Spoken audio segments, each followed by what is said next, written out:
સાર્થક, આ તો પેલું આપણે ચોકલેટ સિસ્ટ માટે સર્જરી કરી હતી એ જ બેનને પ્રેગ્નન્સી રહી ગઈ? થેન્ક ગોડ એને પ્રેગ્નન્સી રહી ગઈ. એની સ્ટોરી બહુ ચેલેન્જિંગ છે, તને ખબર છે? શું છે? એ 32 વર્ષના બેન હતા અને એને 3 યર્સથી પ્રેગ્નન્સી માટે ટ્રાય કરતા હતા. હા. ચોકલેટ સિસ્ટનો પ્રોબ્લેમ હતો, ઘણી બધી દવાઓ કરી પણ પ્રેગ્નન્સીમાં રિઝલ્ટ ન મળ્યું. રાઈટ. પીરિયડ વખતે પેઇન બહુ થતું. હમ. હવે આપણે કન્સલ્ટ કર્યું ને ત્યારે એને રાઈટ સાઈડની ઓવરીમાં 4 સેન્ટીમીટરની ચોકલેટ સિસ્ટ હતી. ઓકે. પછી દવાથી રિઝલ્ટ નહોતું મળતું એટલે સર્જરી સજેસ્ટ કરી. તો એને સર્જરીની જરૂર તો હતી જ, એટલે સર્જરી કરી અને 3 મહિના જેવું થયું હશે અને નેચરલી પ્રેગ્નન્સી રહી ગઈ. ઓહ, એટલે વિધાઉટ કોઈ ટ્રીટમેન્ટ આઈવીએફ કંઈ પણ કરાવ્યા વગર જ પ્રેગ્નન્સી રહી ગઈ? યસ, અને એનું રીઝન ખબર છે શું? શું? કે ખાલી સિસ્ટ કાઢવાથી સર્જરી પૂરી નથી થઈ જતી.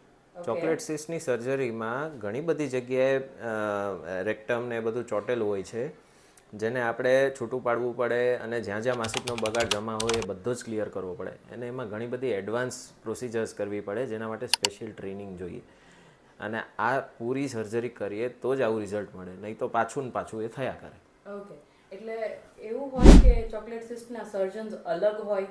યસ, એના માટે સ્પેશિયલ ટ્રેનિંગ બી જોઈએ, સ્પેશિયલ ઇન્ટરેસ્ટ બી જોઈએ. Chocolate cyst should always be operated by somebody who is an expert in handling the such cases. Okay, congratulation sir.